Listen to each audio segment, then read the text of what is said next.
হাঁহিৰে মা নেমাৰিবি মন ইমান সৰু কথাতে মোক কিয় কৰ খন। কণ কণ শিশুৰ গীত মাত নৃত্যৰে মুখৰিত হ'ল বিদ্যালয়ৰ প্ৰাংগণ।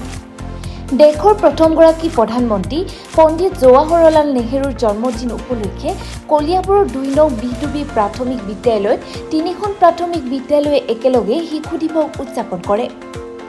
শিলঘাট বালিকা বিদ্যালয়, বালিপাৰ প্ৰাথমিক বিদ্যালয়ে ২ নং বি2বি প্ৰাথমিক বিদ্যালয় প্ৰাংগণত পালন কৰে শিশু দিৱস। কণ কণ শিশুৰ গীত মাত আবৃত্তি নৃত্যৰে মুখৰ হৈ পৰে শিশু দিৱসৰ অনুষ্ঠান। অনুষ্ঠানত শিশু ছাত্ৰ ছাত্ৰীসকলে সাংস্কৃতিক অনুষ্ঠান পৰিৱেশন কৰি আপ্লুত কৰে সকলোকে।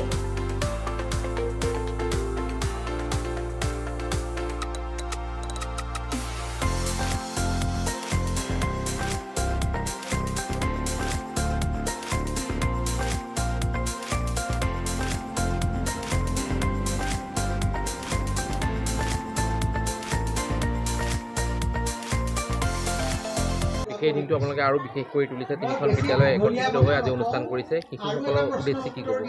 শিশুসকলক উদ্দেশ্যে মই এইটোৱে ক'ম যে আজি শিশু দিৱসৰ লগতে আমি বন্ধু বিদ্যালয়ৰ যিটো আমাৰ কাৰ্যসূচী আছে, অসম চৰকাৰৰ দ্বাৰা অনুষ্ঠিত কৰিবলৈ দিয়া আমাৰ যিটো বিভাগীয় নিৰ্দেশনা আছে, সেই বিভাগীয় নিৰ্দেশনা মানি আমি 3খন বিদ্যালয় একত্ৰিত হৈ আমি শিশু দিৱসৰ লগতে সংগতি ৰাখি বন্ধু বিদ্যালয়ৰ যিখিনি আমি কাৰ্যসূচী আছে, সেই কাৰ্যসূচীখিনি আমি সকলো প্ৰকাৰে যাতে মানে ছাত্ৰ ছাত্ৰীসকলৰ প্ৰতিভাখিনি যাতে প্ৰকাশ পায়, সেই প্ৰতিভাখিনি প্ৰকাশ পোৱাৰ বাবে আমি এনেধৰণৰ কাৰ্যসূচী হাতত লৈ পেলাই আমি অনাগত দিনত আৰু যাতে অধিক আমি আগবাঢ়ি যাব পাৰোঁ, তেনেধৰণৰ শিশুসকলৰ প্ৰতিভাখিনিক যাতে আমি আগবঢ়াই লৈ যাব পাৰোঁ, তাৰ কাৰণে আমি চেষ্টা অব্যাহত ৰাখিছোঁ। শিশু দিৱস একেলগে আপোনালোকে বিদ্যালয়সমূহ অনুষ্ঠিত কৰি আমি প্ৰথমতে প্ৰিণ্ট মিডিয়া আৰু ইলেক্ট্ৰনিক মিডিয়াক আমি ধন্যবাদ জ্ঞাপন কৰিছোঁ, শুভেচ্ছা জ্ঞাপন কৰিছোঁ।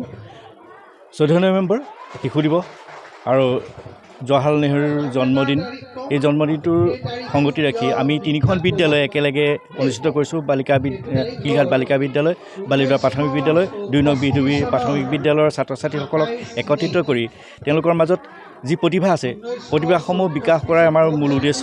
আমি প্ৰথমতে খেল ধেমালিৰ জৰিয়তে আৰম্ভ কৰিছোঁ। তাৰপিছতে আমি ইয়াৰ মাজত আমি কুইজো অনুষ্ঠিত কৰিম আৰু পুৰস্কাৰ বিতৰণৰ লগে লগে আমি ব্যৱস্থা কৰিম। আৰু মাজে সময়ে আমি শিক্ষকসকলে অদল বদল হৈ এইখন বিদ্যালয় আমি বাকীসকল আহিম, সিখন বিদ্যালয় বাকীসকল যাম, তেনেকৈ আমি শিক্ষাৰ মাধ্যমটো আৰু উন্নত কৰিব পাৰোঁ নেকি, আমি তাৰ চেষ্টা অব্যাহত ৰাখিম। গতিকে আমি বন্ধু বিদ্যালয় যাতে শিশুসকলৰ মাজত থকা যি সুপ্ত প্ৰতিভাসমূহ বিকাশ কৰাই তেওঁলোকক আগুৱাই নিয়াৰ পৰা আমাৰ চেষ্টা আমি অব্যাহত ৰাখিম। ধন্যবাদ। হাঁহিৰে মা নেমাৰিবি মন ইমান সৰু কথাতে মোক কিয় কৰ খন। পঢ়িম শুনিম ভালেইকৈ মই ডাঙৰ মানুহ হ'ম, তোকে তুলি ফুৰিবলৈ গাড়ী এখন ল'ম। গাড়ী দেখি সকলোৱে বাট এৰি দিব, মোকে দেখাই জাননে মাতোৰেহে গুণ গাব। ঘৰে ঘৰে কাম কৰি ফুৰিছিলে যি, গাঁৱৰ মূৰৰ সেউটি যে তাৰ পুতেখি। হওঁ যদি ডক্তৰ মই গাঁৱৰ হ'ব নাম, আমাৰ দৰে দুখীয়াৰে বেমাৰ হ'লে চাম।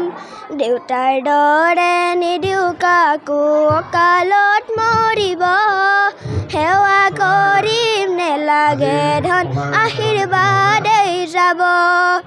ভাগৰিলে জিৰাবলৈ আছে তোৰ আচল, তোৰে তাহাঁতেই পাওঁ হেজাৰ হাতীৰ বল। হাঁহিৰে মা নেমাৰিবি মন ইমান সৰু কথাতে মোক কিয় কৰ খং হওঁ যদি ইঞ্জিনিয়াৰ প্ৰথম কৰিম কাম দিহিং নয়ে এৰাসুতি দলংখন বনাম চাপৰিৰে আলু কচু চহৰলৈ যাব নদাই ভদাই দদাই হতে